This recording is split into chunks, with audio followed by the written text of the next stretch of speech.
Okay, so here on this lovely Saturday, we're in the garden. We're starting to prep the garden. So, what we do is we dig trenches in the middle. So, we're going to plant crops on the right side and on the left side. And we dig a trench in the middle and we put our chicken coop leftovers from last fall in these trenches. It's called core gardening. And we used it last year and it was amazing. It cut down on watering. The plants grew huge because they had all the nutrients and everything of all the chicken poop and shavings and hay and straw that was all breaking down. Those roots from the plants went right into it, got all that nutrients. Didn't really have to fertilize at all, except for some scraps. We dug random holes here and there in the garden and we buried it. But this is great. I think I just had to start watering when they were the small little seedlings. And then once they were big enough, I didn't have to water all season. When it rained, all this absorbed all that water, held on to it until the plants needed it. I learned all this from M.I. Gardner, Luke at M.I. Gardner. If you haven't seen his channel, you should go check it out. He tells you how to grow everything and all the scientific everything behind it. He is a wealth of knowledge.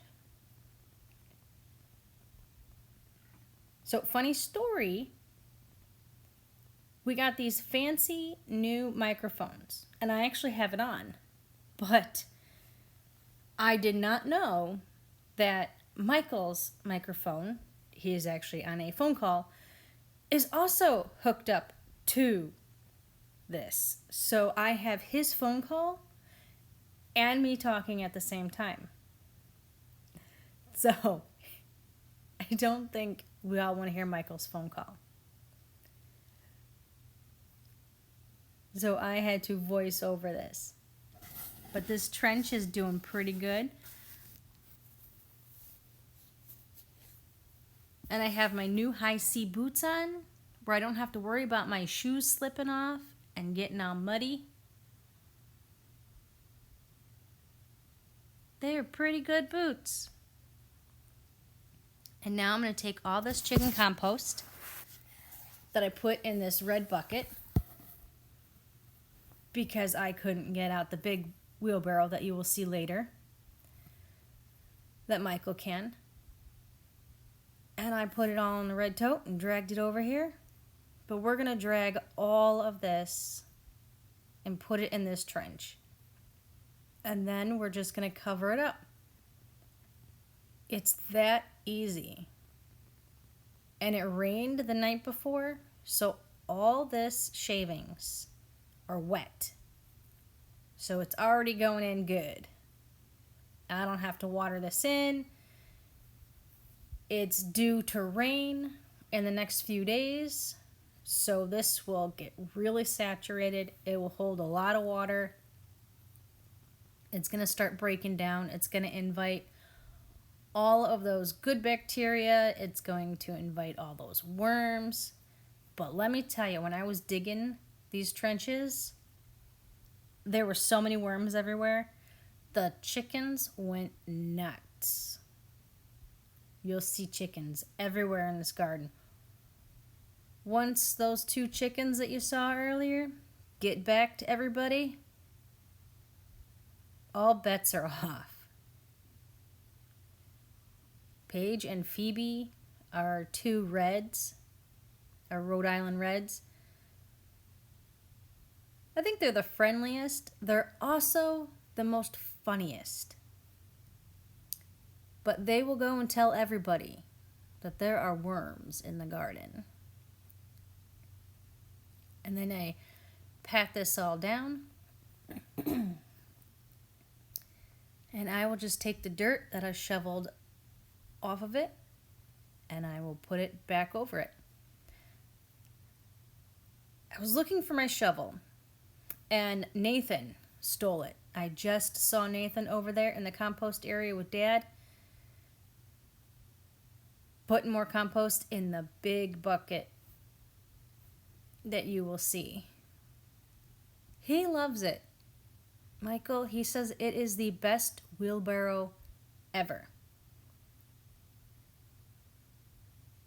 I pulled up an onion. I put that off to the side, and I will plant that back later. I left about 12, maybe 13 onions in the garden last year, hoping that they will grow again the second year and they'll seed. So I'll get those big white flowers, and then I won't have to buy onion seeds. It's an experiment. I'm going to try it, see how it goes.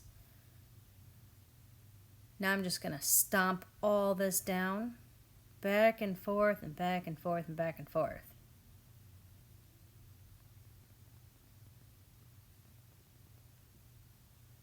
It's a bit soft and mushy at first, but then of course, after you walk over it a few times, it starts to get firmer and firmed up again.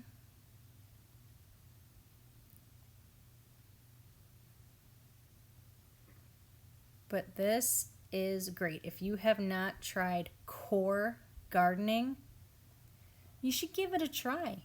If you don't want to do your whole garden like we are today, go ahead, do a small area. If you don't have chickens, the first year we did this, we did not have chickens. So hay bales, people put their hay bales out at the curb. We took a few hay bales and we just stuck it in the back. Yep, there's Aaron and LB. See? Phoebe and Paige, they told everybody. They're eating their worms. They'll make good eggs. But you take those hay bales and just throw them in the back of your yard. Let them sit there and kind of decompose and rot and whatnot throughout the whole winter. And then take them, dig your trench, and pack that full. We did that the first year. These are our potatoes. I took a few out and forced them, I guess you could say, to grow eyeballs. This is my first set of my reds and my Idaho potatoes. They're about the size I'd like to plant, but this is my first set that we're going to put in the ground. We will do multiple sets in succession, so we're always pulling and planting something. Those are my Idaho potatoes. They look pretty good. These are my red potatoes. I just buy the store-bought organic ones, and I'll take a few out and I'll put them downstairs in the sunny area with some onions. You can say hi to Cash. He's smelling everything in the garden here. And then they'll grow eyeballs. And then we will plant them. I've always had good luck with the store-bought ones. Some people do, some people don't. But I just dig out a hole and mound a little bit over it and leave them. Let them go. Let them do what they're gonna do. They're pretty much hands off. I love potatoes. They're also so versatile in the kitchen. You want something to have an extra something in it? Potatoes.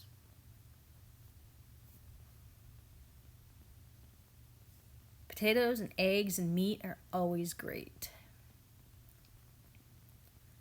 And there's my hole. I put some bunny poop down in there to give them a good start from our bunnies that we got. Yes, we have bunnies, chickens, and 3 dogs. We got a house full. And if we had enough yardage, which we don't, I would have a goat. But unfortunately,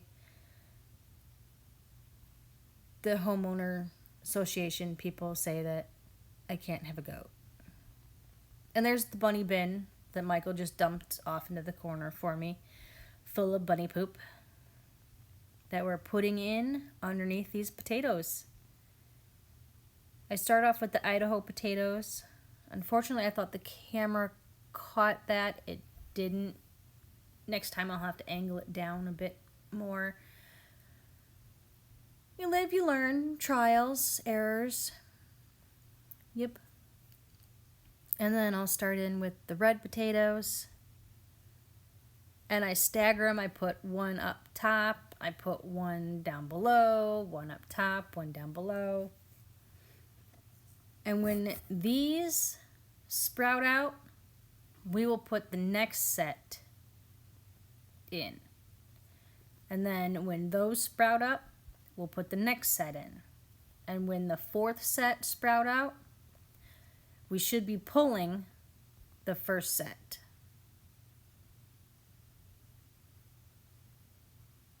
Cash sees birds in the yard or flying over the head. That's why his little foot was up. He is such a good watchdog. He loves watching the birds, and then if birds get too close to the yard, or even squirrels, he will bark at them. Say, "Get away from my chickens." He's a great watchdog. We didn't train him to do any of that. He just instinctively did it. And we did not lose a chicken or anything to hawks or predators. There's the second bunny bin. Cash is like, "Hey, those are my bunnies."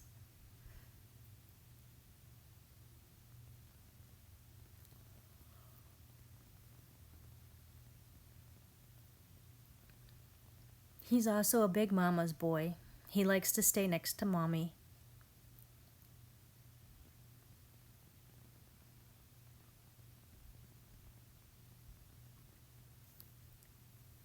And we buried all these potatoes. Everything is nice and loose and airy for potatoes to merge out and make spuds and grow into potatoes. And here's Michael with a really big wheelbarrow that I could not get out of the shed. So I used the little red tote. And he came in with it. It's what him and Nathan were doing off to the side. We're filling that in. I dug a second trench here with Madison's help. And as soon as he gets this in here, up and over the hill, he will bring it over there and we will dump it. And everybody will help put it into the trench. Nathan's like, "I helped dug this." I missed the dumping part. I did get another video of it dumping. Michael was so disappointed. He's like, "You missed the best part. It dumps." I was like, I did not know it was going to dump. My bad. All right, and then all the kids come back in and we will spread this out. Nathan's like, "I got this."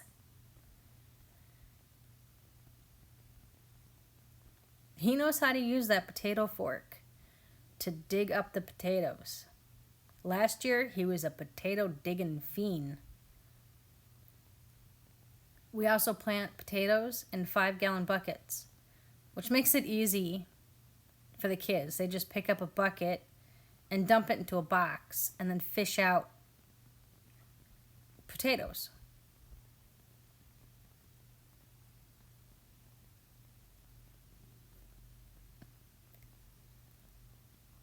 Look at him go. We'll make a farmer out of him yet. He likes the hard work. And Madison, if it has to do with mud, she is all about it. Dirt, mud, sand. If it's get me dirty so I can take a bath later, I'm in. That's my game. Here is trench number 3. Hello, Bill. Hello, Phoebe. Looking for worms. In this area, the leaves didn't break down as much as they did everywhere else around the garden, but it's still good. This year, we're also going long ways. Last year, we went up and down. So I think this year, we're going to get more yield. Here comes the dump. He was like, "Are you filming?" I was like, "Yes, because it dumps." He thinks that's the best part of this wheelbarrow. It's a Gladiator wheelbarrow. He loves it.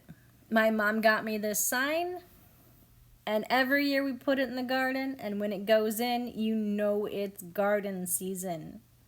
Garden season has officially kicked off. Here is our garden bed. All our trenches are dug and filled with our core gardening. And we have some little spicks and sprigs coming up from last year, like our catnip and our oregano, and of course our garlic. And Paige is in here, and I'm just going to pick Paige up. Say hi, Paige. She's a great, friendly red. This is our hill of potatoes. All set. Can't wait for them to start sprouting. And then we'll start number 2, and then we will start number 3, and of course number 4 at the end. And like I said, we will pull the beginning ones when they're done. Hello, Paige. You're such a good bird. Here is our garden.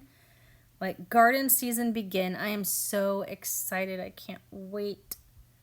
And then we can bring out all the little seedlings and put them in the garden and line it up and start bringing in the harvest and preserving it